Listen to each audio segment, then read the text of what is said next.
በስመ አብ ወወልድ ወመንፈስ ቅዱስ አሐዱ አምላክ አሜን። እንደምን አደራችሁ? እንደምን ሰነበታችሁ?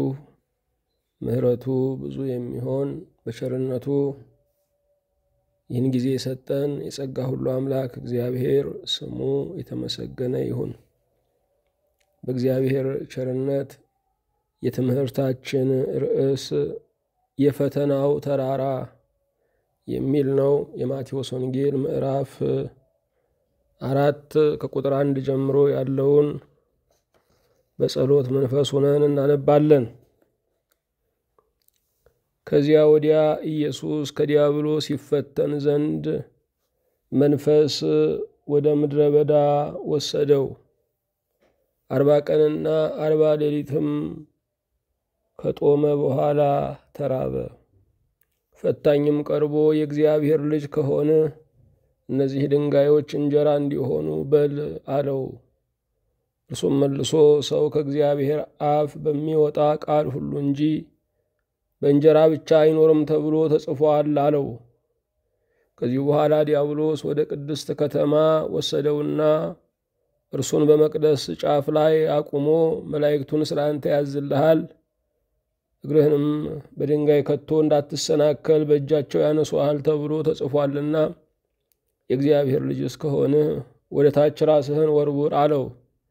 ኢየሱስም ጌታን አምላክህን አትፈታተነው ተብሎ ደግሞ ተጽፏል አለው። ደግሞ ዲያብሎስ እጅግ ረጅም ወደሆነ ተራራ ወሰደው። የዓለምንም መንግሥታት ሁሉ ክብራቸውንም አሳይቶ ወድቀህ ብትሰግድልኝ ይህን ሁሉ እሰጥሃለሁ አለው። ያን ጊዜ ኢየሱስ ሂድ አንተ ሰይጣን፣ ለጌታ ለአምላክህ ስገድ፣ እርሱንም ብቻ አምልክ ተብሎ ተጽፏልና አለው። ያን ጊዜ ዲያብሎስ ተወው፣ እነሆም መላእክት ቀርበው ያገለግሉት ነበር። ሁሉን የያዝህ ሁሉን የምትገዛ የጌታችን የመድኃኒታችን የኢየሱስ ክርስቶስ አባት እግዚአብሔር ሆይ እናመሰግንሃለን። መረባችንን በበረከት የሞላ ፍላጎታችንን ያረካ፣ ቀናችንን ያፈካ፣ ሌሊታችንን ያበራ፣ ዘመናችንን የቀደስክ፣ ዕድሜያችንን የባረክህ እግዚአብሔር በሰማይና በምድር ክብር ምስጋና ለአንተ እናቀርብልሃለን። የተወደድክ አምላክ እግዚአብሔር ሆይ መባከናችን ያሳዘነ፣ ድህነታችንን በርኅራኄ ያየኸው፣ ከጸጋ ተራቁተን እንዳንቀር ሥጋ የለበስከው፣ ሁሉን ልትሰጠን ሁሉ እንደሌለው የተገለጥከው ጌታችን ሆይ በእውነት አንተ ፈላጊያችን፣ የውድቀታችንም ዋስትና፣ ከመቃብር በላይ የምንውልብህ ምስጢራችን፣ ለዘላለም የምንኖርብህ ብርሃናችን ነህና በሰማይም በምድርም ክብር ምስጋና ለአንተ እናቀርብልሃለን። ከሚያሳድድ ሕሊና፣ ከሚከሱ ሰዎች፣ ከሚጨቁን ከጠላት ዲያብሎስ እኛን ባሪያዎችህን ነፃ ያወጣህን፣ ፈቃድህን፣ ምክርህን፣ ሐሳብህንም የገለጽክልን፣ ኑሩ ብለህ ፈቃድ የሰጠህን፣ በአንተው ፈቃድ ተወልደን በአንተው ፈቃድ የምንሰበሰብ፣ ይህንን ዓለም ጊዜያዊ መኖሪያ ያደረግክልን፣ በዘላለም ቤት ደግሰህ የምትቀበለን፣ ብዙ ቅዱሳን የተባረኩ አመስጋኞች ደግሞ ወዳጆቻችን እንዲሆኑ የፈቀድክልን ጌታ በሰማይና በምድር ክብር ምስጋና ለአንተ እናቀርብልሃለን። ብዙ ዘመን የተጠማንህ ተገኝተህ ያረካህን፣ ብዙ ዘመን የፈለግንህ ተገኝተህ ደስ ያሰኘህን አምላካችን ሆይ አንተ ለሚሹህ ቸር፣ ለሚቀምሱህም ጣዕምህ ወደር የለውምና በአንተ የጎበጡ ቀና ይላሉ፣ በአንተ የባከኑ መንገዱን ያገኛሉ፣ በአንተ ዘመናቸውን፣ ገንዘባቸውን፣ ሕይወታቸውን፣ ኑሯቸውን፣ ትዳራቸውን፣ ልጆቻቸውን ያተርፋሉ። መልካሙ ማትረፊያ እግዚአብሔር ሆይ በሰማይና በምድር ክብር ምስጋና ለአንተ ይሁን። ሰማያት ያንተ የሆኑ ምድርም ያንተ የሆነች የማናውቃቸውን ዓለማት የምትገዛ በሚመጣውም ዘመን ንጉሥ የሆንከው ለዘላለምም የማትሻረው ሕልውና መታጣት የሌለበት የክብር አምላክ ሆይ በሰማይና በምድር ክብር ምስጋና ለአንተ እናቀርብልሃለን። አጠገባችን ካለው ነገር በእጃችንም ከጨበጥነው ነገር ይልቅ አስተማማኙ አንተ ስለሆንክ ያለህንም የምትኖረንም አንተው ብቻ ስለሆንክ የትምክህታችን ራስ እግዚአብሔር ትምክህትን ሁሉ የወረስከው ደጉ አባታችን ሆይ በሰማይ በምድር ክብር ምስጋና ለአንተ እናቀርብልሃለን። እንደ ቸርነትህ በጨለማ የኖሩ ሕዝቦች ብርሃን እንዲያዩ፣ ባለማወቅ ታስረው ያሉ እንዲፈቱ፣ በዲያብሎስ አገዛዝ ስር የወደቁ በስምህ ነፃ እንዲወጡ፣ ዘመንና ወራታቸው እንዲታደስ ሕይወታቸውም እንዲቀደስ ፈቅደሃልና በሰማይም በምድርም ክብር ምስጋና ለአንተ እናቀርብልሃለን። ጌታ ሆይ ካጠመድነው ዓሣ ካተረፍናቸው ነገሮች የእኛ ካልናቸው በረከቶች በላይ ስለሆንክ አንተ ባለጸጋው የሁልጊዜ ሀብታችን የሕይወታችን የስጦታችን ሁሉ ምንጭ ነህና አንተን የያዘ ሁሉን ይዟል፣ አንተን ያገኘ ሁሉን አግኝቷል። በአንተ ሁሉ ይካሳል፣ አንተን መጎዳት ግን በምንም አይካስም። ጌታችን እግዚአብሔር ሆይ ለእኛ ትርፋችን ለነፍሳችንም ጌጥ ለሕይወታችን ውበት ሆነሃልና በዚህ ዘመን ደግሞ ቃልህን ደግሞ ልካሃልና ስለምናነባቸው መጻሕፍት ስለተነሱ አገልጋዮች በአደባባይ ቆመው ሕዝብህን ስለሚያጽናኑ ካህናት ምስጋና እናቀርብልሃለን። የተወደድከው አምላክ እግዚአብሔር ሆይ መምጫህ በቀረበችበት በዚህ ዘመን እነሆ ልትገለጥ በደጅ በሆነበት በዚህ ወራት የምንሰማውና የምናየው የሚያሰቅቅ በሆነበት በዚህ ዘመን አንተ አሁንም አለሁ ብለህ ስለምታጽናናን ህልውና መልሳችን፣ መናገር ተድላችን፣ መዳሰስህ ፈውሳችን፣ መቅረብህ ሕይወታችን፣ መምጣትህም መሰብሰባችን ነውና በእውነት ጌታችን ሆይ ተመስገን። እንደ ቸርነትህ በቤታችን በሕይወታችን በአገልግሎታችን በሩጫችን በራእያችን በምኞታችን ሁሉ አንተ እንድትኖርበት አቤቱ እንለምንሃለን። ጌታ ሆይ እንደ ጥቁር ደመና የከበደንን ነገር ሁሉ የምትገፈው ያስጨነቀንን የወጠረንን ነገር ሁሉ የምታረገው አንተ ነህና ከቤታችን እስከ አደባባይ ከኑሯችን እስከ ሀገራችን ያለውን ጽልመቱን እንድትገፈው ጨለማውን እንድታስወግደው አስጨናቂውን ሁሉ እንድታሳፍረው አቤቱ እንማልድሃለን። አምላካችን እግዚአብሔር ሆይ ስለ ቸርነትህ የሚወድቁትን በቅዱሳን መላእክቶች በቅዱሳን አገልጋዮች እንድትደግፋቸው በሐዘን ለተቀመጡ አጽናኝ መልአክን እንድትልክላቸው በፍርሃት ሕይወታቸውን ለሚገፉ የሚያረጋጋ ብሩክ መንፈስህንም እንድትሰድላቸው ሰላም ላጡ ሰላማቸው አንተ እንድትሆን አቤቱ እንማልድሃለን። በኑሯቸው አጥተው የሚቸገሩትን አግኝተው ርካታ ያጡትን ምኞታቸው ላይ ደርሰው ስለታቸው ሰምሮላቸው አሁንም በጥያቄ ያሉትን ማግኘት ጥያቄ፣ ስኬት ጥያቄ፣ መዳረሻው ጥያቄ፣ ግቡ ጥያቄ ለሆነባቸው አንተው ራስህ መልስ እንድትሆናቸው ይሄማ ለሰው ምን ተብሎ ይነገራል፣ ሰውስ ቢሰማ ምን ይለኛል በሚሉበት ነገር ሁሉ አንተ የልብ አውቃው የተሰወረውን ገልጠህ የምታየው ልብና ኩላሊትን የምትፈትነው እርካታ ላጡት እርካታን እንድትሰጣቸው እንማልድሃለን። የተወደድክ አምላካችን እግዚአብሔር ሆይ እንደ ቸርነትህ በመጣብን ፈተና እንዳንደናበር ባለውም ተድላ እንዳንደላደል ይህ ዓለም የተጠንቀቅ ዓለም መሆኑን እንድንገነዘብ ለእርምጃችን ጥንቃቄ ለአነጋገራችን ቅዱስ ፍርሃት እንዲኖረን የሰራ አካላችንን ሁሉ እንድትገዛው ቤታችንን አንተው እንድታዝበት አንተ የምትከብርበት ኑሮና አቋም እንዲኖረን አቤቱ እንማልድሃለን። ስለ ቸርነትህ ታማኝነትን፣ አፍቃሪነትን፣ ትጋትን እንድትሰጠን ከዳተኛ ልብን ከእኛ እንድታርቅ ሐሰት መናገርን ሁሉ ከእኛ እንድታርቅ የውሸት ኑሮን ሁሉ ከእኛ እንድታርቅ አንተን መምሰልን በቅዱሳን ጎዳና መሄድን መስቀልን በደስታ መሸከምን ስለ አንተ ስደትን እንደ ተርላ ሀገር እንደ መውረስ እንድንቀበል አቤቱ እንማልድሃለን። ስለ ቸርነትህ አምላካችን ሆይ ክብራችንን ለክብርህ ዝቅ እንድናደርግ ከወደድናቸው ይልቅ እንድንወድህ ሁሉም ነገራችንን አንተው ብቻ እንድናደርግ አቤቱ ጸጋህ ያግዘን። ብርሃናዊ መንፈስህ ከኛ ጋር እንዲሆን በሞገሳዊውም ቃል በመካከላችን በክብር እንድትመላለስ ከፊት ለፊታችን ያለውን ወርሃ ጾሙን የበረከት የንስሐ የቅድስና የመታረቂያ የመቀራረቢያ እንድታደርግልን ጌታ ሆይ አፍ ከልብ ሆነን እንዳንጸልይ ከኃጢአት ከበደል ጾመን ከክርክርም ነጽተን ደግሞ ካንተ በረከትን ለማግኘት የታደልን እንድንሆን ሰይጣን ያሰበውን ጠላት የሸመቀውን ሁሉ ድል እንድትነሳልን ከምእመናን መካከል ጥላቻን ክርክርን መካሰስን ሁሉ እንድታወጣልን እንድታርቅልን አቤቱ እንማልድሃለን። ስለ ቸርነትህ ለዓለም ሁሉ የምህረት ፊትህን እንድትመልስ የወንጌልን አገልግሎት እንድታጸና ለታመሙት ፈውስን ለታሰሩ መፈታትን ለተሰደዱ በጎ ዕድልን ከአገራቸው ርቀው ላሉ መመለስን በረከት ለሚሹ እንጀራን እንድትሰጥልን አቤቱን ጠይቀሃለን።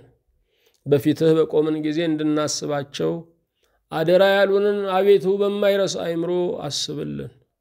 በረከተ አብ በረከተ ወልድ በረከተ መንፈስ ቅዱስንም አቤቱ አሳድርብን። ያንተ የሆነው በጎ ነገር ሁሉ አይለፈን፣ ክፉም አያግኘን።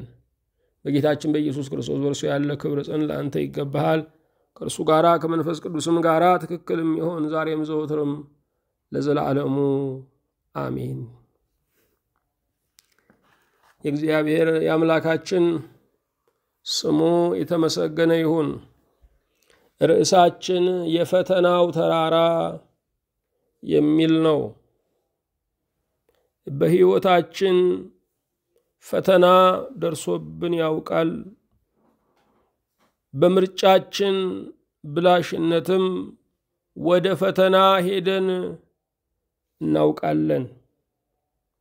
ልጆቻችን ከመጣባቸው ክፉ ነገር ንቁ የሆኑት የወላጅ አይኖቻችን ነጥቀው ያወጧቸዋል። ልጆቻችን ወደ እሳቱ ወደ ገደሉ ወደ ወጥመዱ ሲሄዱም ለራሳቸው ስህተት ሳንተዋቸው አሁንም እንታደጋቸዋለን። እግዚአብሔር አባት ነው። እግዚአብሔር የአባት ልክ ነው። እግዚአብሔር የአባትነት መነሻ ነው። እግዚአብሔር ለአባቶች ጥንቃቄን መራራትን በልጆች መደሰትን የሰጠ ነው። ይህ እግዚአብሔር ከመጣብን ፈተና ከምንሄድበትም ፈተና ሊታደገን የታመነ ነው። ብዙዎቻችን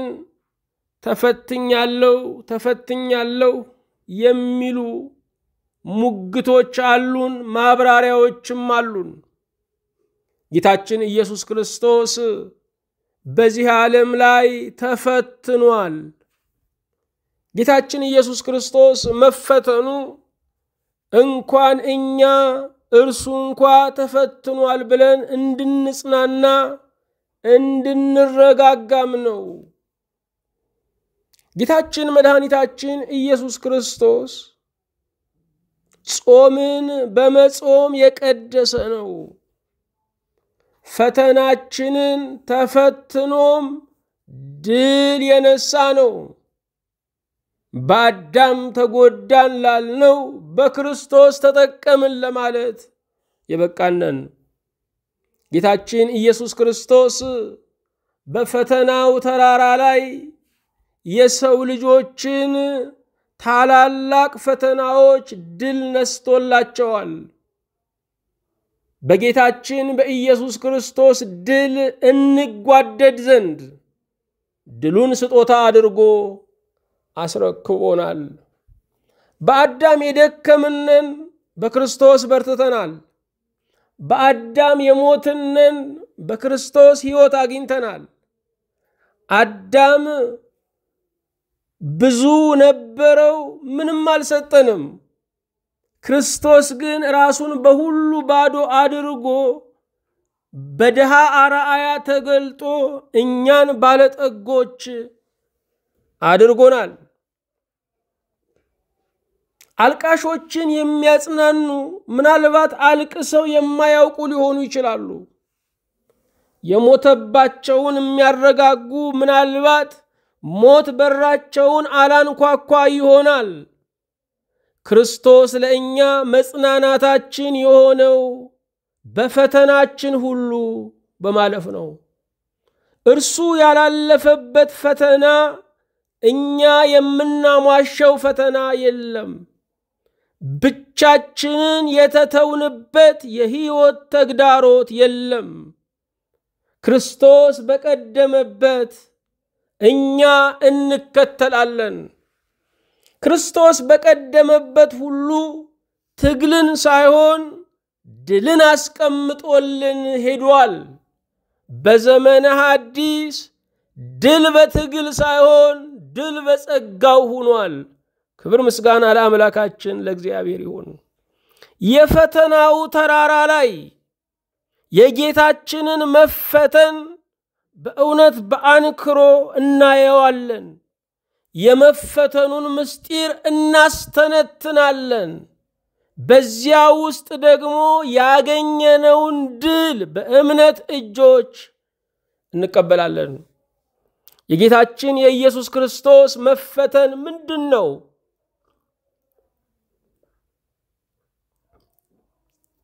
የጌታችን የኢየሱስ ክርስቶስ ፈተናውን ቅዱስ ማቴዎስ፣ ቅዱስ ማርቆስ፣ ቅዱስ ሉቃስ ዘግበውልናል።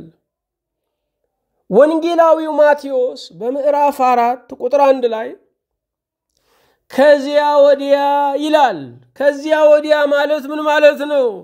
ከተጠመቀ በኋላ ኢየሱስ ከዲያብሎስ ይፈተን ዘንድ መንፈስ ወደ ምድረ በዳ ወሰደው። 40 ቀንና 40 ሌሊትም ከጦመ በኋላ ተራበ ይላል። 40 ቀንና 40 ሌሊትም ከጦመ በኋላ ተራበ። ከዘረጋ ሳያጥፍ ከቆመ ሳይቀመጥ ከእህል ከውሃ ተከልክሎ 40 ቀንና 40 ሌሊት ከጦመ በኋላ ተራበ። መራቡ ረሃብ ጠባዩ የሆነውን የኛን ስጋ መዋሃዱን የሚያሳይ ነው። ሙሴ 40 ቀንና 40 ሌሊት ጾሞ ሕገ ኦሪትን ተቀብሏል። 40 ቀንና 40 ሌሊት ጾሞ የሐዲስ ኪዳኑ ሙሴ ኢየሱስ ክርስቶስ ሕገ ሐዲስን መሰረተ። ቅዱስ ማርቆስም በምዕራፍ 1 ቁጥር 10 ላይ ወዲያውም መንፈስ ወደ ምድረ በዳ አወጣው፣ በምድረ በዳም ከሰይጣን እየተፈተነ 40 ቀን ሰነበተ፣ ከአራዊትም ጋር ነበረ፣ መላእክቱም አገለገሉት ይላል። ኖህ በመርከብ ውስጥ ዛሬ በምድር ላይ ከምናያቸው አስፈሪ አራዊት ጋር ነበረ። እግዚአብሔር የመርከቡን ደጃፍ የዘጋበት ከአራዊትም ጋር እንዲሰነብት ነው። አንዳንድ ጊዜ እንደ አራዊት የጨካኝነት ጠባይ ካላቸው ጋር እንድናሳልፍ የሚሆንበት ጊዜ አለ። እግዚአብሔር በሁሉ ያስተምራል፣ እግዚአብሔር በሁሉ ይምራል። ጌታችን ኢየሱስ ክርስቶስ ከአራዊትም ጋር ነበረ። ዛሬ ከአራዊት በመልክ መለስ ያሉ በግብር ግን ከፍ ያሉ ሰዎች ጋር ልናሳልፍ እንችላለን። ጌታችን ኢየሱስ ክርስቶስ በዚህ ውስጥም ቤዛችን ነው። ቅዱስ ሉቃስም በምዕራፍ 4 ቁጥር 1 ላይ ኢየሱስም መንፈስ ቅዱስ መልቶበት ከዮርዳኖስ ተመለሰ፣ በመንፈስም ወደ ምድረ በዳ ተመርቶ 40 ቀን ከዲያብሎስ ተፈተነ። በእነዚያም ቀኖች ምንም አልበላም፣ ከተጨረሱም በኋላ ተራበ ይላል። አዎ ጌታችን ኢየሱስ ክርስቶስ በፈተናው ተራራ ላይ 40 ቀንና 40 ሌሊት አሳለፈ። ሁሉም ጸሐፊዎች፣ ሁሉም ወንጌላውያን ጌታ በመንፈስ ቅዱስ ተመርቶ በመንፈስ ወደ ምድረ በዳ እንደተወሰደ ዘግበውልናል። ቅዱስ ማቴዎስ መንፈስ ወደ ምድረ በዳ ወሰደው ይላል። ቅዱስ ማርቆስ መንፈስ ወደ ምድረ በዳ አወጣው ይላል። ቅዱስ ሉቃስ መንፈስ ቅዱስ መልቶበት ከዮርዳኖስ ተመለሰ፣ በመንፈስም ወደ ምድረ በዳ ተመርቶ 40 ቀን ከዲያብሎስ ተፈተነ ይላል። ስለዚህ ጌታችን ኢየሱስ ክርስቶስ የምድረ በዳ ጉዞ የመንፈስ ፈቃድ ነበረው ማለት ነው። በመንፈስ ቅዱስ የተጸነሰው ኢየሱስ ክርስቶስ በመንፈስ ወደ ምድረ በዳ ተወሰደ። ጌታችን ኢየሱስ ክርስቶስ ከጽንሰቱ እስከ ዕርገቱ የመንፈስ ቅዱስ ፈቃድ፣ የመንፈስ ቅዱስ አብሮነት፣ የባህሪ አባቱ የአብም አብሮነት ከእርሱ ጋር ነበረ። በመንፈስ ተወሰደ ማለት ምን ማለት ነው? በመንፈስ ቅዱስ ፈቃድ ተወሰደ ማለት ነው። አብ፣ ወልድ፣ መንፈስ ቅዱስ በፈቃድ አንድ ናቸው። ስለዚህ በመንፈስ ተወሰደ ማለት በራሱ ፈቃድ፣ በአባቱ ፈቃድ፣ በመንፈስ ቅዱስ ፈቃድ ተወሰደ ማለት ነው። ታላላቅ ውሳኔዎችን ስንወስን ፈቃደ እግዚአብሔር እንዳለበት ማረጋገጥ አለብን። ይሄንን ሊያስተምረን መንፈስ ወደ ምድረ በዳ ወሰደው የሚል ቃል ተጽፎልናል። በሕይወታችን ውስጥ ታላላቅ ውሳኔዎች ይከናወናሉ። በታላላቅ ውሳኔዎች ውስጥ የሊቃውንት ምክር ያስፈልጋል። የጸሎት ደጅ ጥናት ያስፈልጋል። ከሁሉ በላይ ፈቃድ ነው ወይ ብሎ እግዚአብሔርን መጠየቅ ያስፈልጋል። በውሳኔያችን ላይ እግዚአብሔር ካለበት ውሳኔው የተሰበረ ቢመስለን እንኳ የመጠገን ዋስትና አለው። ከእግዚአብሔር ጋር የወሰኑ መንገዱ ቢጨልም እንኳ አይደናገሩም። እግዚአብሔር በውሳኔያችን ላይ መወሰን ይፈልጋል። የብቻ ውሳኔያችን በምድረ በዳ ላይ ሌጣ ያደርገናል። የብቻ ውሳኔያችን ሞት እንኳ ቢመጣ የትንሣኤ ዕድል የለውም። የእግዚአብሔር ሰዎች አይወድቁም አልተባለም። ቢወድቁ ትንሣኤ አላቸው ብለን እናምናለን። የእግዚአብሔር ሰዎች አይንገዳገዱም አልተባለም። ቢንገዳገዱ በእግዚአብሔር እንደሚጸኑ እናምናለን። ጌታ ወደ ምድረ በዳ የሄደው 7 ነገሮችን ሊገልጥልን ነው። የመጀመሪያው ለተልእኮ ለመዘጋጀት ነው።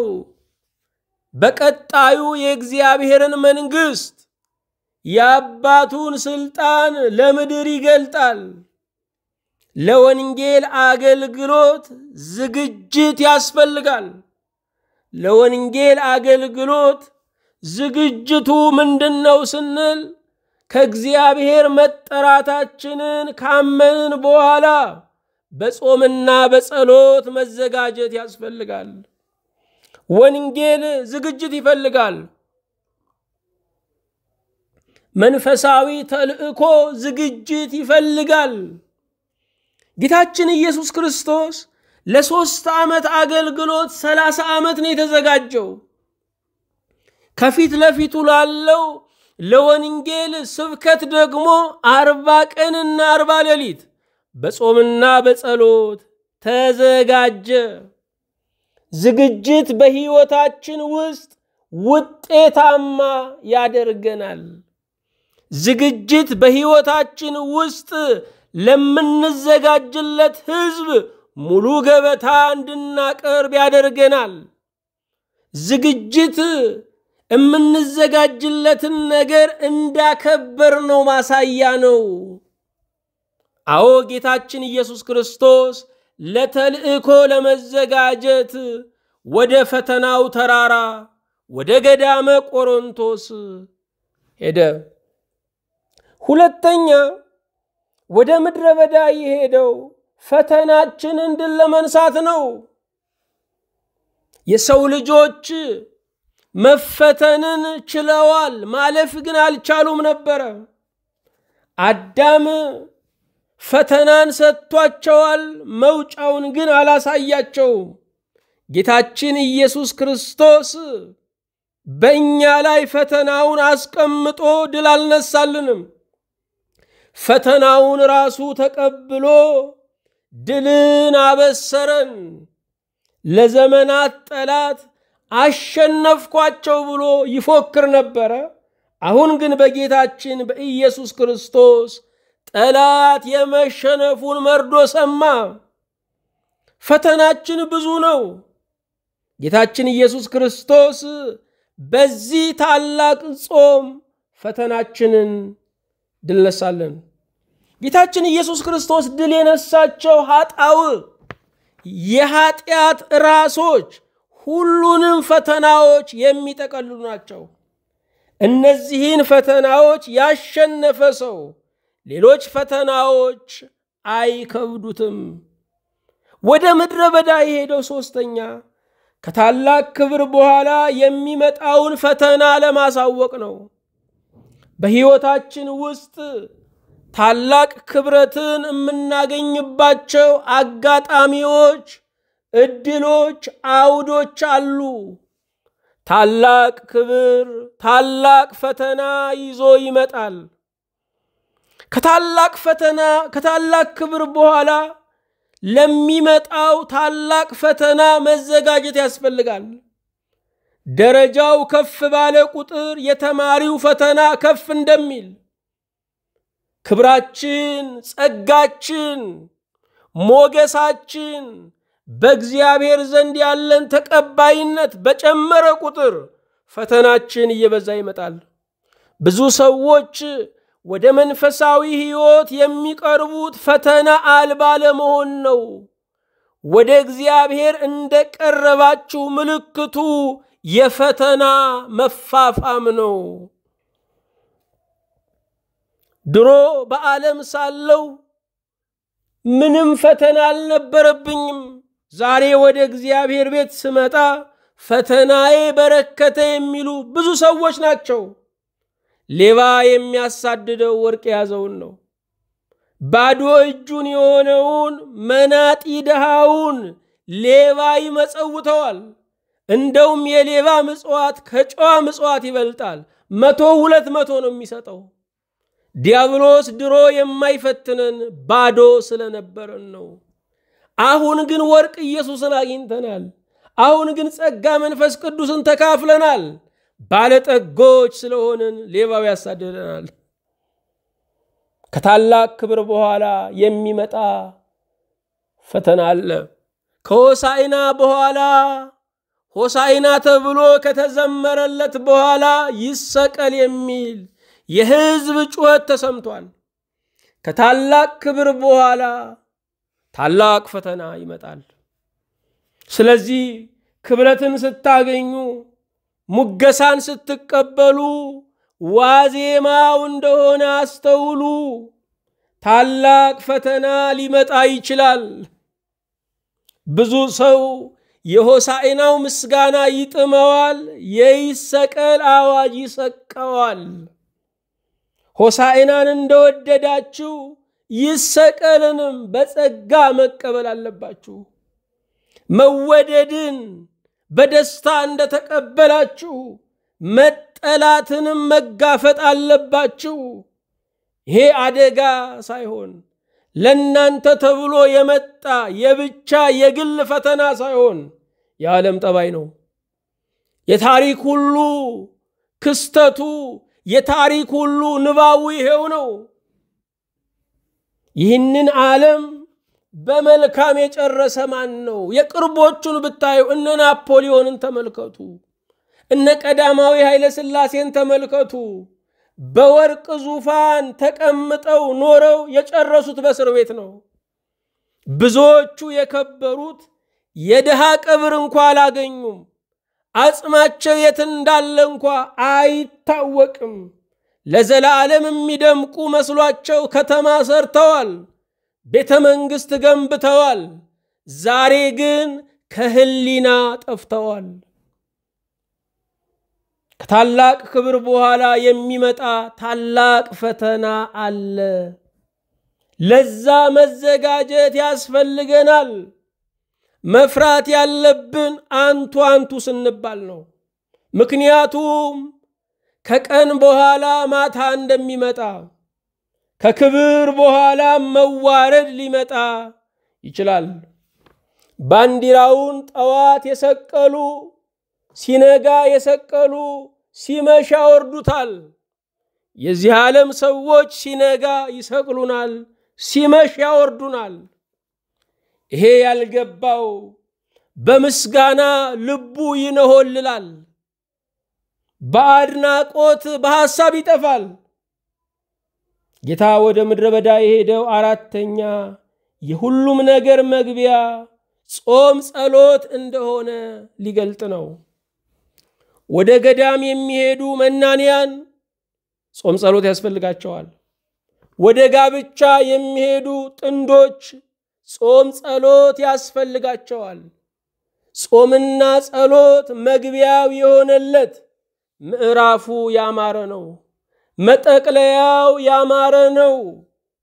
በጾምና በጸሎት የያዝነውን ቀን ብቻ ሳይሆን የሚመጣውንም ቀን እንቀድሰዋለን።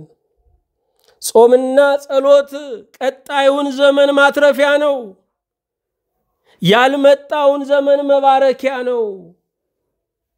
አምስተኛ ጌታ ወደ ምድረ በዳ የሄደው ስጋችንን በጾም እንዴት ማደስ እንዳለብን ሊያስተምረን ነው። የሰው ልጆች ለመኖር ምግብ ያስፈልጋቸዋል። ለመኖር ያስፈልጋቸው ምግብ መኖርንም እንደሚጋፋ ማወቅ አለባቸው። መብል ለመኖር እንደሚያስፈልግ ሁሉ መብል የሞት አደጋንም ይዞብን የሚመጣ ነው። ይህ ዓለም የልክ ዓለም ነው፣ የሚዛን ዓለም ነው። በልክ ካልበላን፣ በልክ ካልጠጣን፣ በልክ ካልኖርን እድሜያችን እያጠረ ይመጣል። ትንሽ ምሳሌ ለመስጠት በዚህ ዓለም ላይ አጭር ዘመን የኖሩት ከድሆች ይልቅ የነገስታት ልጆች ልዑላንና ልዕልቶች ናቸው። ለምን ስንል ምቾት መብል የሰውን እድሜ ያሳጥራል። ይሄንን ስጋችንን ለማደስ ሐሳባችንን ረቂቅ ለማድረግ መንፈሳችንን ለማበርታት ጾም አስፈላጊያችን ነው። ስድስተኛ ጌታችን ኢየሱስ ክርስቶስ ወደ ምድረ በዳ የሄደው ጾምን ሊያለማምደን ነው። እርሱ የጾምን ሥርዓት ባይሰራ ኖሮ በሐዲስ ኪዳን ዘመን ጾም ተሰርዟል፣ ክርስቶስም አርአያ አልሆነበትም ተብሎ ችላ ይባል ነበር። በጾማችን የጾመውን ክርስቶስን እናስታውሳለን። በጾማችን መብላት እየፈለጉ የተራቡ ሰዎችን እናስታውሳለን። የተውነውን ቁርስና ምሳ እንሰጣቸዋለን። ስለዚህ ጾም ጠባዩ ኢኮኖሚ አይደለም። የተውነውን ቁርስ ምሳ ላይ መብላት አይደለም። ጾም ቤዛ ነው። ሌሎች እንዲበሉ እኛ መራብ ነው ጾም ማለት። ጌታችን ኢየሱስ ክርስቶስ ጾምን ሊያለማምደን ወደ ምድረ በዳ ሄደ። እሱ ያላደረገውን አድርጉ አላለም። መምህርነቱ ከጻፎችና ከፈሪሳውያን መምህርነት የላቀ ነው። ሰባተኛ ጸጥታ አስፈላጊ መሆኑን ሊገልጥልን ወደ ምድረ በዳ ሄደ። በምድረ በዳ ብቻውን ነበረ። የአባቱ የእግዚአብሔር አብ የባህሪ ሕይወቱ የእግዚአብሔር መንፈስ ቅዱስ አብሮነት ከእርሱ ጋር ነው። ከሰው ወገን ግን ማንም አጠገቡ አልነበረም። እንደውም ከፍጥረታት ወገን የነበሩት ፈታኙ ዲያብሎስ በዙሪያው አራዊት ነበሩ። በመጨረሻ ግን ቅዱሳን መላእክት መጥተዋል። ጸጥታ አስፈላጊ ነው። ጸጥታ ማለት ከራስ ጋር መሆን ማለት አይደለም። ጸጥታ ማለት ከእግዚአብሔር ጋር መሆን ነው። ጸጥታ ከሰዎች ርቀን ከእግዚአብሔር ጋር መሆን ነው። እግዚአብሔርን ያለ ተጋሪ ማግኘት ነው። እግዚአብሔርን ያለ ስስት ሰዓት ማግኘት ነው። እግዚአብሔርን በተቆነጠረ ሰዓት በስስት ጊዜ ሳይሆን በሙሉነት ለማግኘት ጸጥታ ያስፈልገናል። ጸጥታ የመጣንበትን መንገድ ለመገምገም የምንሄድበትን መንገድ ለማየት በጣም አስፈላጊ ነው። ጸጥታ የግምገማ ሰዓት ነው። ብዙዎቻችን ከዚህ ተራቁተናል። ጸጥታን ከማጣታችን የተነሳ ጸጥታን ከመራባችን የተነሳ ስንተኛ እንኳ መታጠቢያ ቤት ስንገባ እንኳ የስልካችን ቁራኛዎች ነን። ጸጥታን በማጣታችን የተረጋጋ መንፈስ የለንም። ውስጣችን እየደነዘዘ ከንቃት እየተለየ ነው ያለው። አዎ ጸጥታ ያስፈልጋል። ከትዳራችንም ከልጆቻችንም ከሰዎችም ገለል የምንልበት ከእግዚአብሔር ጋር ብቻ የምንሆንበት ጸጥታ ያስፈልጋል። የህይወት ጉዞ ረጅም ነው። በአንድ ትንፋሽ የምንጨርሰው አይደለም። የህይወት ሩጫ ረጅም ነው። 10,000 ሜትርን በአንድ ትንፋሽ እንጨርሰው ይሆናል። 10,000 ኪሎ ሜትርን ግን እያረፍን ነው የምንጓዘው። ህይወት ከ10,000 ኪሎ ሜትር የምትበልጥ መንገድ ናት። ማረፍ ያስፈልጋል። ከረፍቱ አንዱ ጸጥታ ነው። የምናነብባቸው ሰዓቶች አንዱ የጸጥታ አካል ናቸው። በህይወታችን ማንበብን እየተውን ከመጣን ጸጥታ እየራቀን ያለው። የሚንጫጫውን ዓለም ለመጋፈጥ ጸጥታ ኃይል የምንስብበት ምስጢር ነው። ከሰማይ ጋር የምንገናኝበት ሽቦው ምንድነው ካልን ጸጥታ ነው። ጸጥ ስንል እግዚአብሔር ይናገራል። ጸጥ ስንል የመንፈስ ቅዱስ ድምጽ ይሰማናል። ጸጥ ስንል ከውስጠኛው ማንነታችን ጋር መገናኘት እንጀምራለን። ብዙዎቻችን ከራሳችን ተፋተን ከሰው ጋር አንድ ለመሆን የምንሞክርነን። ከራሱ የተጣላ ከሰው ጋር በሰላም ሊኖር አይችልም። እግዚአብሔር ወደ ምድረ በዳ ይወስዳል። አዎ እግዚአብሔር ወደ ገነት ብቻ አይደለም። ምንም የሚታይ ምንም የሚሰማ ሚላስ የሚቀመስ ወደ ሌለበት ጭው ወዳለው በረሃ እግዚአብሔር ይወስዳል። መንግስት ወታደሩን በከተማ ሳይሆን በበረሃ ያሰለጥናል። እግዚአብሔር በወታደር አቋም እንድንቆም መንፈሳዊ ሰራዊት እንድንሆን ጠርቶናል። በሕይወት ምድረ በዳ ውስጥ ያሰለጥነናል። ደስታ ሲገጥመን የመጨረሻው ነው ብለን እንዳንቦርቅ፣ ሐዘን ሲገጥመን የመጨረሻው ነው ብለን እንዳንተክዝ እግዚአብሔር በምድረ በዳ ውስጥ ያሰለጥነናል። ደስ ብሏችሁ ከሆነ የመጨረሻው አይደለም፣ የመንግስተ ሰማያት ደስታ አለ። ከፍቷችሁ ከሆነ የመጨረሻው አይደለም፣ መጽናናት አለ። እግዚአብሔር በምድረ በዳ ውስጥ ያሰለጠናቸው አይነቀነቁም። በቀኑ ላይ የበላይ ይሆናሉ እንጂ ቀኑ በእነሱ ላይ አይልባቸውም። ጌታችን በገዛ ፈቃዱ በመንፈስ ቅዱስ ስምረት ወደ ምድረ በዳ ሄደ። በብሉይ ኪዳን የምናገኘው ነቢዩ ኤልያስ ደግሞ በግል ፈቃዱ ወደ ምድረ በዳ ሄደ። በተስፋ ወደ ምድረ በዳ መሄድና ተስፋ በመቁረጥ ወደ ምድረ በዳ መሄድ የተለያየ ነው። ኤልያስ ተስፋ ቆርጦ ወደ ምድረ በዳ ሄደ። ወደ መጠጥ ምድረ በዳ የሚሄዱ፣ ራስን ወደ ማጥፋት ምድረ በዳ የሚሄዱ ተስፋ የቆረጡ ናቸው። ለቀጣይ ዘመንና ዓለም ለመዘጋጀት ከማይታየው ዓለም ጋር ህብረት ለማድረግ ወደ ምድረ በዳ የሚሄዱ ተስፈኞች ናቸው። ተስፋ ያላቸው ሰዎች ናቸው። አዎ እግዚአብሔር ወደ ምድረ በዳ ይወስዳል። ምናልባት ዛሬ ያላችሁበት ሁኔታ፣ ትዳራችሁ ምድረ በዳ፣ የልጆቻችሁ ምርጫ ምድረ በዳ፣ የሥራ ቦታችሁ ምድረ በዳ፣ ጉርብትናችሁ ምድረ በዳ፣ የኪራይ ኑሯችሁ ምድረ በዳ፣ ገቢያችሁ ምድረ በዳ ሆኖባችሁ ሊሆን ይችላል። እግዚአብሔር በዚህ ውስጥ ያስተምራችኋል። በሚያልፈው ሁነት ውስጥ የማያልፍ ትምህርትን እግዚአብሔር ይሰጣችኋል። ከባዱ ነገር ይሄ ሁኔታ መለወጡ አይደለም። ከባዱ ነገር ለሚመጣው በረከት እናንተ ብቁ ናችሁ ሆይ? እግዚአብሔር የሚያዘጋጀን ጥጋብን መሸከም የሚችል ትከሻ እንዲኖረን ነው።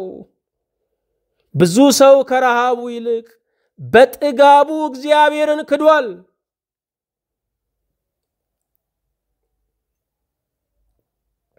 ኑሯቸውን በቤተ ክርስቲያን ያደረጉ ዛሬ ለቤተ ክርስቲያን ጀርባቸውን ሰጥተው የሚሄዱ ሞላልኝ ተሳካልኝ የሚሉ ሰዎች ናቸው። ያሳዝናል።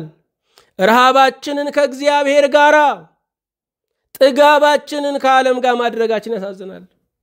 ጥያቄያችንን ከእግዚአብሔር ጋር፣ መልሳችንን ከጠላችን ዓለም ጋር ማድረጋችን ያሳዝናል። ቀምቶ ሯጭ የሆነው የሰው ልጅ ክብረትን እያጣ ነው። እስራኤልን በፈቃዱ ወደ ምድረ በዳ ወሰዳቸው። 40 ዓመት በምድረ በዳ ውስጥ እግዚአብሔር ተንከባከባቸው። እርሻ የለም፣ የውሃ ልማት መስሪያ ቤት የለም፣ የኤሌክትሪክ ባለስልጣን የለም። ነገር ግን አይጨልምባቸው ነበር፣ አይጠማቸው ነበር፣ አይርባቸው ነበር። ያለ እርሻ ሚኒስቴር እግዚአብሔር ያኖራል። ያለ ኤሌክትሪክ ባለስልጣን እግዚአብሔር መብራት ይሰጣል። ያለ ውሃ አስተዳደር እግዚአብሔር ውሃን ከአለት ያፈልቃል። እግዚአብሔር ሲረዳን በማንም አይደገፍም። እግዚአብሔርን በምክር ያገዘው በጉልበት የደገፈው ማንም የለም። በነቢዩ በሆሴዕ አባብላታለሁ ወደ ምድረ በዳም አመጣታለሁ ነው የሚለው። ዛሬ ሰዎች የሚያባብሉን እግዚአብሔርን ብትከተል ሀብታም ትሆናለህ፣ በሽታ አያገኝህም፣ ይሳካልሃል፣ የሁሉ ራስ ትሆናለህ፣ ሁሉን ትጫማለህ እያሉን ነው። እግዚአብሔር ግን አባብሎ ወደ ምድረ በዳ ይወስደናል። በምቾት ውስጥ ያለው ትምህርት ትንሽ ነው። በፈተና ውስጥ በትግል ውስጥ ግን የማያልቅ ትምህርት አለ። ለአምላካችን ለእግዚአብሔር ምስጋና ይሁን። አዳም በገነት የወደቀውን ፈተና ጌታ በምድረ በዳ ድል ነሳው። አዳም በገነት የወደቀውን ፈተና ጌታ በምድረ በዳ ድል ነሳው። ልብ አድርጉ። አዳም የወደቀው በገነት ነው። አዳም ሁሉ እያለው ሁሉ እንደሌለው አማረረ። ምንም በሌለበት ስፍራ ጌታችን በምስጋና መቆምን አስተማረ። አዳም ዕፀ በለስን የበላው እርቦት አይደለም፣ ለምግብ ዋስትና አይደለም። አዳም ዕፀ በለስን የበላው አልረካ ብሎ ነው። ጌታ ግን እርቦት አልበላም። ገነትና ገዳመ ቆሮንቶስ ትይዩ ሆነው ይታያሉ። ቀዳማዊ አዳም በገነት፣ ዳግማዊ አዳም በገዳመ ቆሮንቶስ ይታያሉ። በሁለቱም ስፍራዎች ላይ ሰይጣን ፈታኝ ነበረ። አዳም ወደቀ፣ ክርስቶስ ድል ነሳ። አዳም በገነት የወደቀውን እርሱ በበረሃ ድል ነሳው። እንዴት ደስ የሚል ነው ወገኖቼ!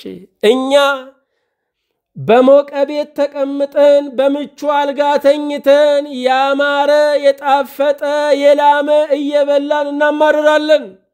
በበረሃ ምንም በሌለበት ቤት የሌላቸው ረሃብተኞች ብቸኞች ግን ለእግዚአብሔር ምስጋና ያቀርባሉ።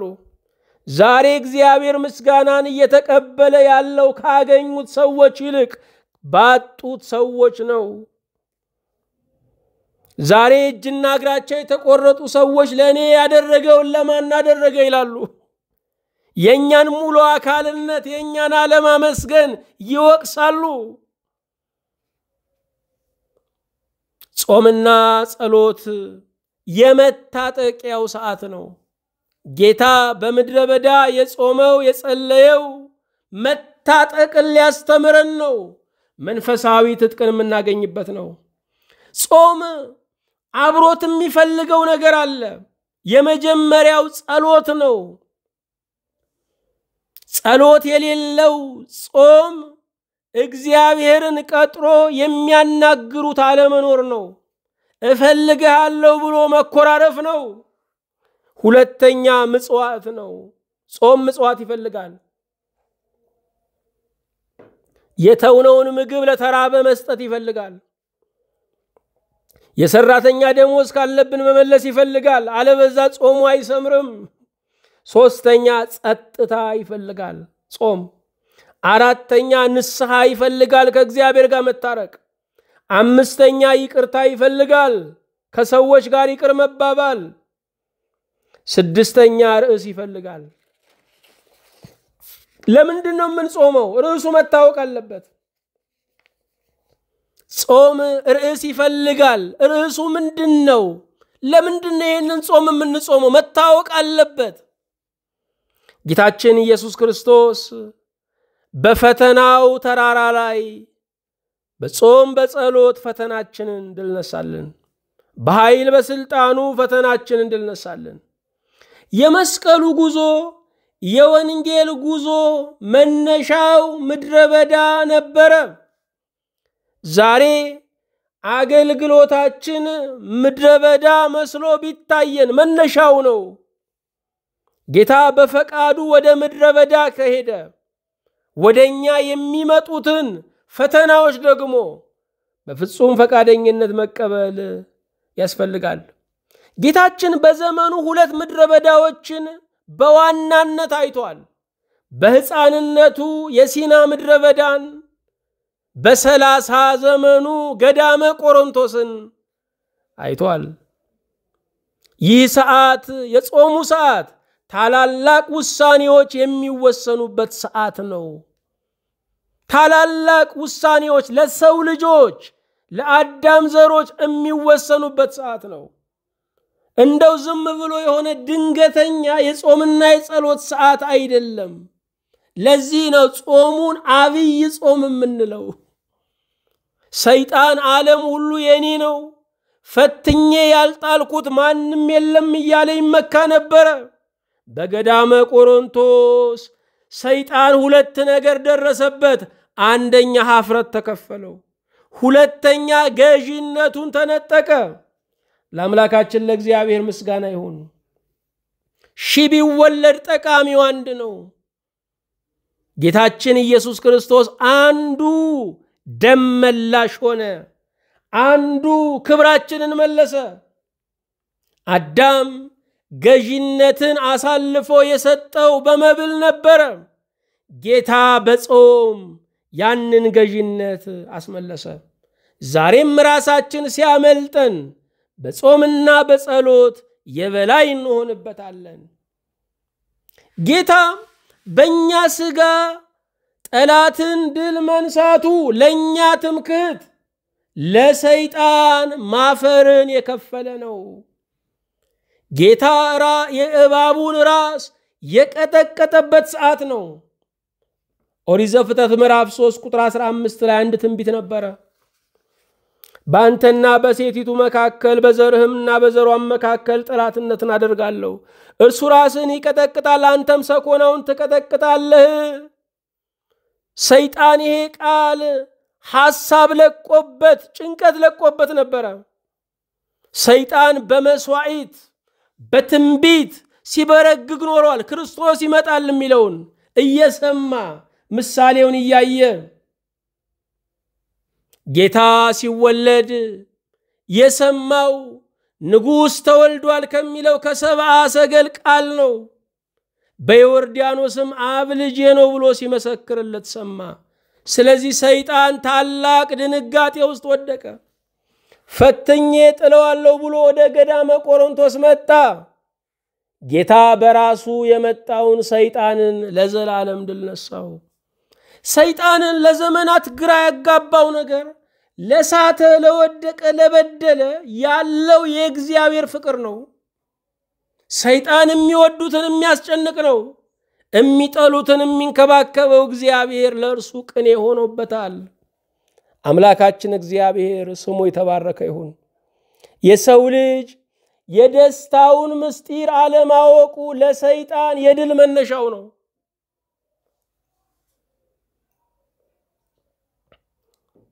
የሰው ልጅ የደስታውን ምስጢር አለማወቁ ለሰይጣን የድል የመነሻው ነው።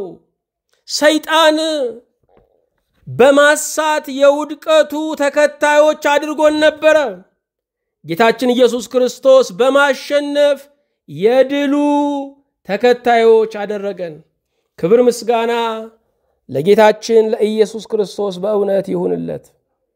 እርሱ የተፈተነው በገዳመ ቆሮንቶስ ብቻ አይደለም። እርሱ ከጽንሰቱ ጀምሮ ይፈተን ነበረ።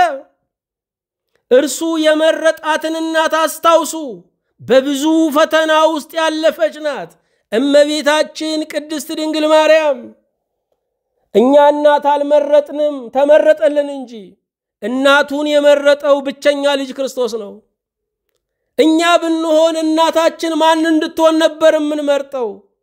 ክርስቶስ በሥጋ ድሃ የሆነችውን በመንፈስ ግን በቅድስና ግን የተጌጠችውን እናቱን ድንግል ማርያምን መረጠ።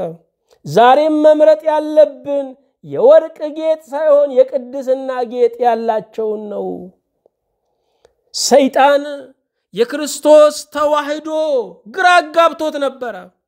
አምላክ ነው ሲል እንደገና ደግሞ በታላቅ ትሕትና ያየዋል። በታላቅ ትሕትና ሲያየው ክብሩን ይገልጣል። ግራ ተጋብቶ ነበረ። ሰይጣን ምስጢረ ሥጋዌ አልገባውም ነበረ። ሰይጣን የሌለውን አምላክነት ፈለገ። ክርስቶስ ያለውን አምላክነት ሰወረ። ይሄ ለሰይጣን ግራ የሚያጋባ ነበረ። ይሄ ሁሉ የፈተናው አካል ነበረ። ሰይጣን የመጨረሻው የፈተናው የመጨረሻ ማሳረጊያ ክርስቶስን መግደል ነበረ። ክርስቶስ ግን በትንሣኤ ያሸነፈው። ከትንሣኤ በኋላ መፈተን የለም። የትንሣኤን አካል ከተቀበልን በኋላ ለዘላለም በድል እንኖራለን። ልብ አድርጉ። የልደቱ ኮከብ የግብፅን ስደት እንዳመጣ የዮርዳኖስ ምስክርነትም የገዳመ ቆሮንቶስን ፈተና አመጣ። ዛሬም መወደዳችን ፈተና ያመጣል። አብ የምወደው ልጄ ብሎ መናገሩ ለክርስቶስ ፈተና መጣበት። ዛሬም መወደዳችን ከሰዎች መልካም ምስክርነት ማግኘታችን ፈተና ያመጣብናል። የሚፈተኑ ሰዎችን ስናይ የተወደዱ በጎ ምስክርነት ያገኙ ሰዎች ናቸው። ሰይጣን በእርሱ ላይ እንደሆነው የሰው ልጅ ለዘላለም ተጥሎ የሚቀር መስሎት ነበረ። ክርስቶስ በጾሙ ክርስቶስ በሞቱ ለሰው ሲቆምለት መቀበል አቃተው። ሰይጣን በገዳመ ቆሮንቶስ ራሱን የመጣው አናሳ መናፍስትን አላከም፣ መናፍቃንን አላከም፣ ራሱን የመጣው። ስለዚህ ራሱ ተሸንፎ ሄደ። የጌታ መፈተን ከኛ ሕይወት ከኛ ኑሮ ጋራ ቀጥተኛ ግንኙነት አለው። የአዳም ፈተና የምግብ ፍላጎት ስስት ነበረ። የአዳም ፈተና ትዕቢት ታይታ ፍለጋ ነበረ። የአዳም ፈተና ዓለምን መውደድ ነበረ። ይሄ በገዳመ ቆሮንቶስ ድል ተነሳ። ጌታ ያላሸነፈው ለኛ የተወው ምንም ፈተና የለም። አዎ ተፈተንኩ ምትሉ ጌታ ተፈትኗል። እናንተ ከጌታ ትበልጡም፣ ድል አስቀምጦላችሁ ሄዷል። ድሉን በእምነት ተቀበሉ። ይህንን ትምህርት ለዛሬው ለመጠቅለል ነገ የምንጀምረው ጾም አብይ ጾም ተብሎ የሚጠራ ነው። ጌታ 40 ቀንና 40 ሌሊት የጾመውን ጾም በመጾም ከጌታ በረከት የምናገኝበት ነው። እኛ የምንጾመው 55 ቀናት ነው። ጌታ የጾመው 40 ቀን ነው። በአብይ ጾም ውስጥ 7 ቅዳሜዎች 8 እሁዶች አሉ። 15 ቀን ማለት ነው። እነኚህ ቀኖች የማይዋልባቸው ከጠቃሚ ምግቦች ከጥሉላት ምግቦች ብንታቀብም ነገር ግን ማንውልባቸው በመሆናቸው እንደ ሰንበት እንደማይጾምበት ቀን ስንቆጥራቸው 15ቱ ሲነሳ 40 ቀን ይቀራል። 40ውን የጌታ ቀን በፍጹምነት ለመጾም ጾማችንን 55 ቀን ላይ ከተነዋል። አብይ ጾም ታላቁ ጾም ታላቁ ጌታ የጾመው ስለሆነ አብይ ተብሏል። ታላላቅ ኃጢያቶች ድል የተነሱበት ስለሆነ አብይ ጾም ተብሏል። በሌላ አነጋገር ሁዳዴ ተብሎ ይጠራል። ሁዳድ ማለት የመንግስት ሰፋፊ እርሻ ማለት ነው። የመንግስት ሰፋፊ እርሻ በአዋጅ ከአዋቂ እስከ ሕፃን ሁሉም ሰው እንደሚያርሰው እንደሚንከባከበው የጌታን ጾም የክርስቲያን ዜግነት ያለው ሁሉ የሚጾመው ጾም ስለሆነ ሁዳዴ ተብሏል። በቀኑ ልክ ደግሞ ጾመ 40 እንላለን። 40ው ጾም የጌታ 40 ቀን ጾም ማለታችን ነው። ጾመ እግዚእ እንላለን፣ የጌታ ጾም ማለታችን ነው። ከዚች ቀን ጀምሮ ባሉት እስከ ፋሲካ ድረስ ባሉት እሁዶች ቅዱስ ያሬድ ስያሜ ሰጥቶ ለእያንዳንዳቸው መዝሙርና ንባብ ቀጽሎላቸዋል። ስለዚህም በአብይ ጾም ውስጥ ያሉ እሁዶች የዛሬዋ ቀን ዘወረደ ትባላለች። ሁለተኛው ቅድስት፣ ሶስተኛው ምኩራብ፣ አራተኛ መጻጉዕ፣ አምስተኛ ደብረ ዘይት፣ ስድስተኛ ገብርኄር፣ ሰባተኛ ኒቆዲሞስ፣ ስምንተኛ እሁድ ሆሳዕና፣ ቀጣዩ ሳምንት ትንሣኤ ተብሎ ይጠራል። በእነዚህ የአጽዋማት ጊዜዎች በእነዚህ የአጽዋማት እሁዶች ቤተ ክርስቲያን የደረሰችው ዝማሬ ያዘጋጀችው ስብከት ቃለ ምዕዳን አለ። በእውነት ከጌታችን ከኢየሱስ ክርስቶስ ጾም በረከት ይደርብን። ፈተናችንን በገዳመ ቆሮንቶስ ድል የነሳ ዛሬም በህሊና የምትፈተኑ በኃጢአት የምንፈተን በተለያየ የትዳርና የሀገር ፈተና ውስጥ የምናልፍ ጌታ ፈተናውን ማዕበሉን ወጀቡን ጸጥ ያድርግልን። ይሄ ጾም ደግሞ አፍ ከልብ ሆነን በንጽህና እንዳንጾመው በምእመናን መካከል ጠብና ክርክርን የሚዘራ ጠላት አለ። ጌታ በእውነት የጾምን ጠላት አጽራረ ጾምን እንዲያስታግስልን ጾሙንም በፍስሐ በሐሴት እንድንፈጽመው በረከት የምናገኝበት ሀገርና ትውልድን የምናስምርበት እንዲሆን ጸጋውን ያብዛልን። እናመሰግንሃለን እግዚአብሔር ጌታችን፣ እግዚአብሔር የከፍተኛነታችን ምስጢር፣ እግዚአብሔር ሕይወታችን አንተን እናወድስሃለን። ስለሰጠህን ጊዜ ተመስገን። በፈተናው ተራራ ያንተን ፈተና አይደለም የኛን ፈተና ድል ነስተሃል። ዛሬም በመናልፍበት ፈተና ሁሉ በህሊናችን በመንፈሳችን በሕይወት ጉዟችን ሁሉ በመናልፍበት ፈተና ድልን እንድትሰጠን እንማጸናለን። ከዚህም ከታላቁ ከአብይ ጾም በረከትን ረድኤትን ሀገርና ትውልድን የሚያስምር ምስጢር ምናገኝበት እንዲሆን ቃል እግዚአብሔርን የምንገነዘብበት አንተን ክብርህን የምናስተውልበት ለወገን ለድሃ የምንደርስበት እንዲሆን ደጅ እንጠናሃለን። ስለ ሁሉም ተመስገን። በጌታችን በኢየሱስ ክርስቶስ በእርሱ ያለ ክብር ጽን ላንተ ይገባሃል። ከመንፈስ ቅዱስም ጋር ትክክልም ይሆን ዛሬም ዘወትርም ለዘላለሙ አሜን።